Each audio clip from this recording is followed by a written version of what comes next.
And now it's my great honor and pleasure to introduce Irwin Keller and Rachel Naomi Remen. Irwin, Oren's husband and soon to be anointed rabbi, so perhaps he can even give us a foretaste of the rabbinical power that will come into him upon his anointment. And Rachel Naomi Remen, who has been a rabbi for decades and one of my great rabbis, my beloved partner in co-founding the Cancer Help Program, one of my most beloved friends. So Irwin and Rachel, over to you. Thank you so much, Michael. It was beautiful and inspiring and the right words for this time of year. Rachel and I were talking about what all of this mean, the dark and the light and the way we hold that metaphorically and the way we hold it in our bones. What have you been thinking about that, Rachel? Well, darkness, we are gathered here at the darkest time of the year. As a matter of fact, we're gathered here at the darkest time of the last 150 years. And we have a long tradition of kindling light in the darkness. We kindle Hanukkah lights, we put lights on Christmas trees, we put light everywhere that's holding still, And I get a sense that there's something we can do beyond that. And I just wanted to talk a little bit about that. I always felt that the kindling of lights, is very important. Kindling the light in each other is very, tending the light in each other is very important too, of course. But that somehow or other we're trying to fix the darkness. And I want to just say a few words about darkness. It's a part of the natural world. Darkness is the condition in which light is born. It's not a mistake. It's part of something much larger, I think, than a mistake. The light begins from the darkness. The light is not gone, it is hidden. That is also very important. It's not up to us to kindle it. It's up to us to find it and nurture it in ourselves and in each other. And the light emerges from the darkness. In Judaism, of course, one of the older of the world's religions, the day actually begins not at dawn, it begins at sundown. So the beginning is in darkness, and the day moves from darkness into light. Darkness, the place of new beginnings, new light, new life. And of course, the essential quality of the yin, the feminine principle. The cradle of life is darkness. The womb, the earth, the place where new life begins.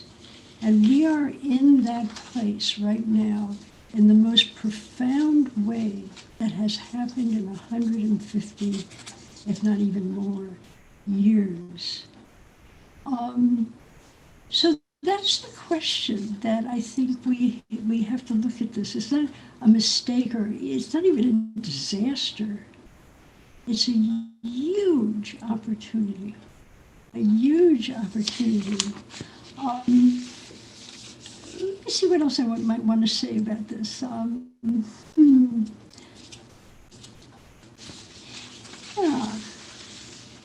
I pulled a poem out. I think it fits, although it's not what it's really about. I don't think what the poet intended. Pablo Neruda, which goes like this. Now we will count to 12, and we will all keep still. For once on the face of the earth, let's not speak in any language. Let's stop for a second and not move our arms so much. It would be an exotic moment without rush, without engines. We would all be together in a sudden strangeness. Fishermen in the cold sea would not harm whales, and the man gathering salt would look at his wounded hands. Those who prepare green wars, wars with gas and wars with fire, wars with victory and no survivors, would put on clean clothes and walk about with their brothers in the shade, doing nothing. If we were not so single-minded about keeping our lives moving, and for once could do nothing, perhaps a huge silence might interrupt the sadness of not understanding ourselves and threatening ourselves with death. Perhaps the earth can teach us, as when everything seems dead and later proves to be alive.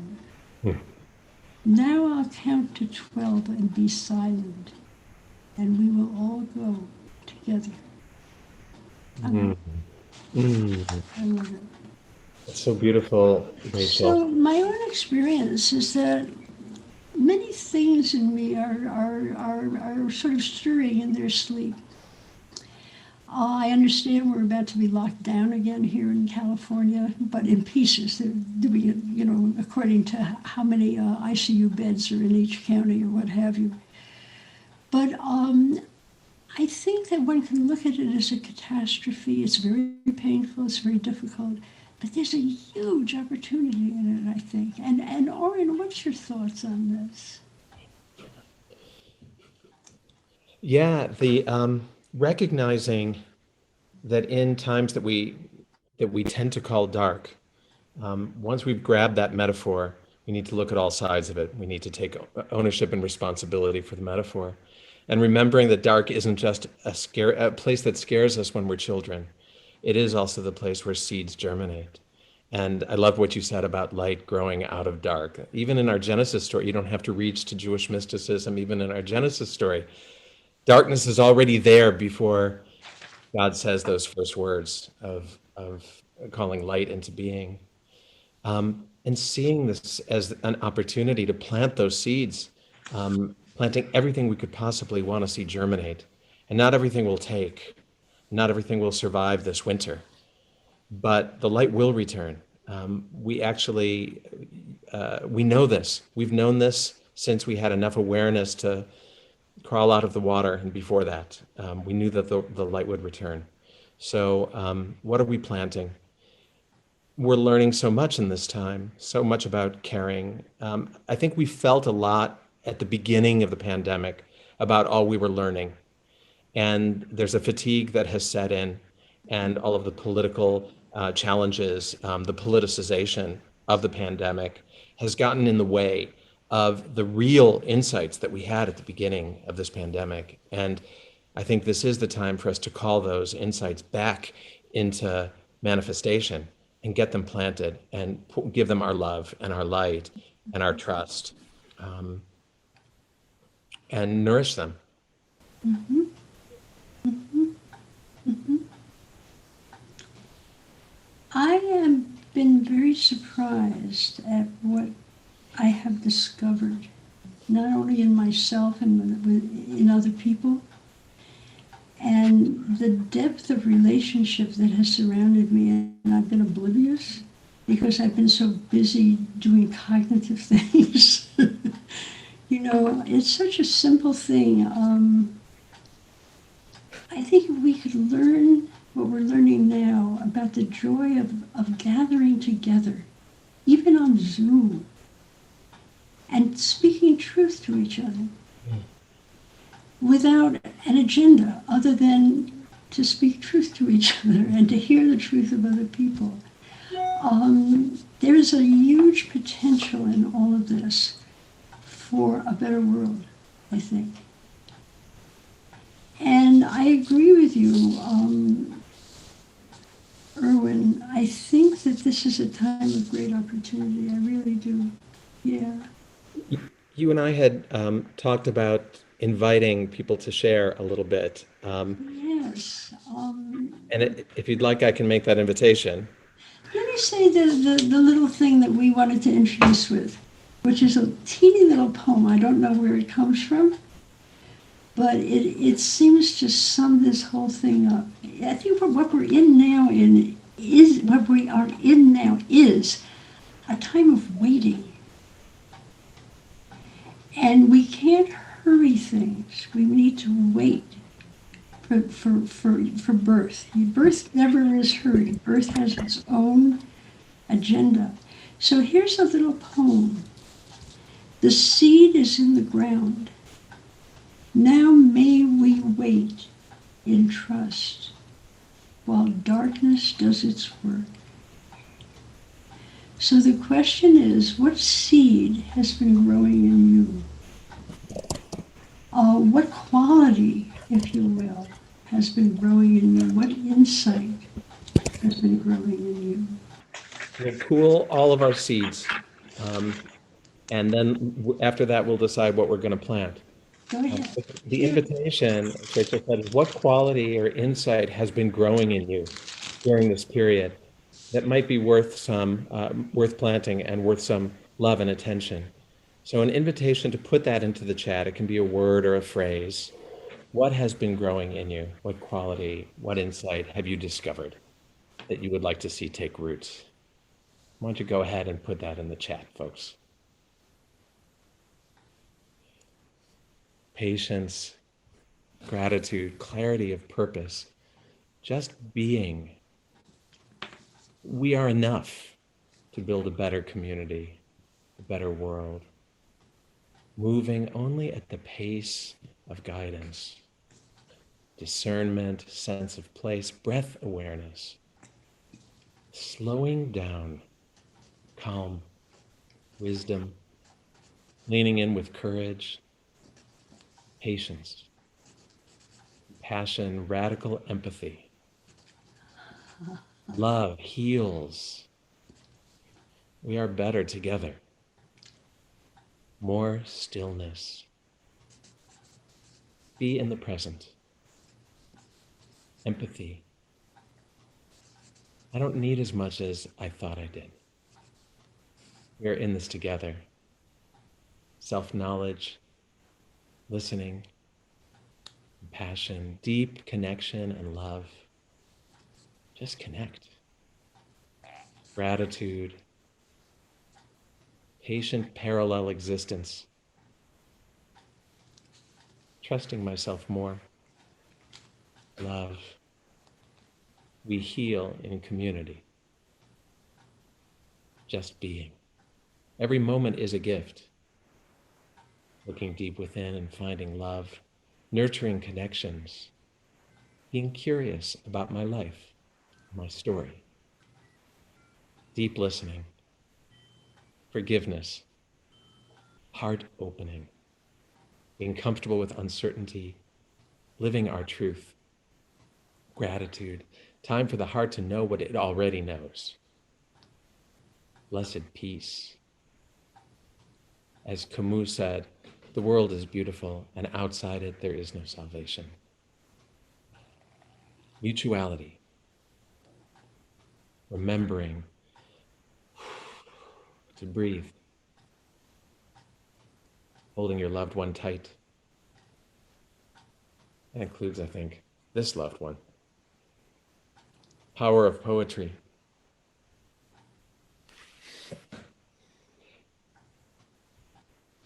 So here's another invitation.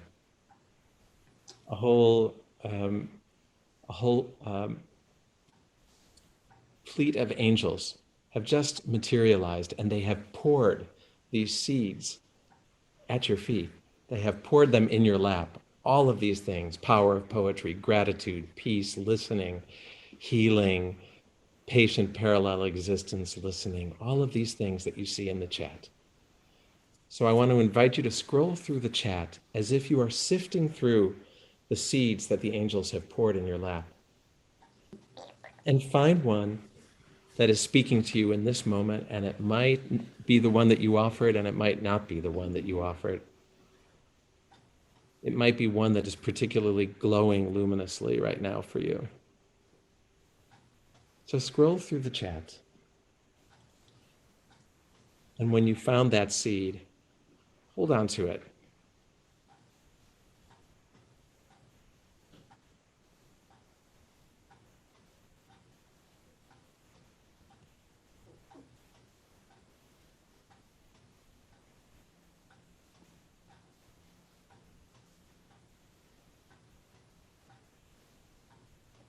Have you found it?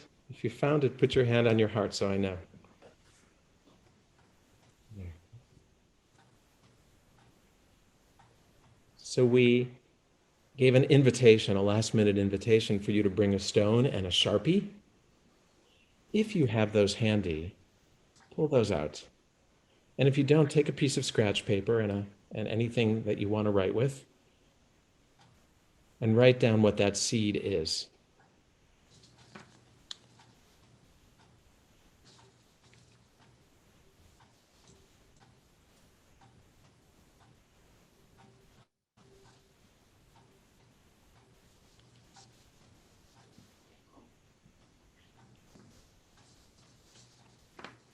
And Rachel will tell us what we can do with the stone or with the word to charge it up energetically, to plant it properly, and to fertilize it generously and with some restraint. I would suggest carrying the stone with you in a pocket, someplace where you can touch it periodically, and also encouraging other people to do the same. To consciously decide to carry with you what is being born in you at this time of darkness.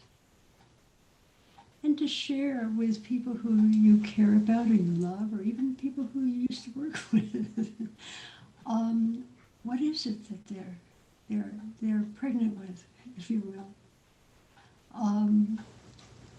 And being aware not only of the hardships of these times, and I think it's going to be a hard winter, I think we all know that, but of the great gift of the darkness,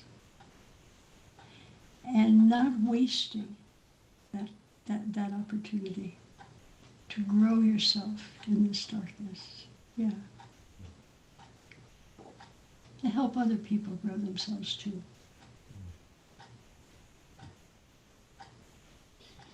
Thank you, Rachel.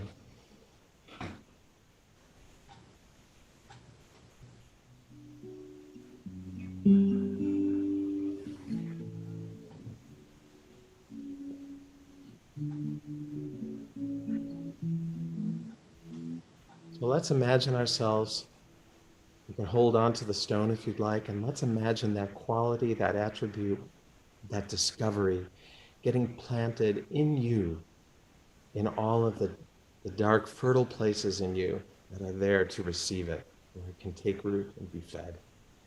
And we'll sing a song with no words, and you can sing along at home. This is a song that's specifically for this month of the year, this Hebrew month, for the darkest time of the year.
Ya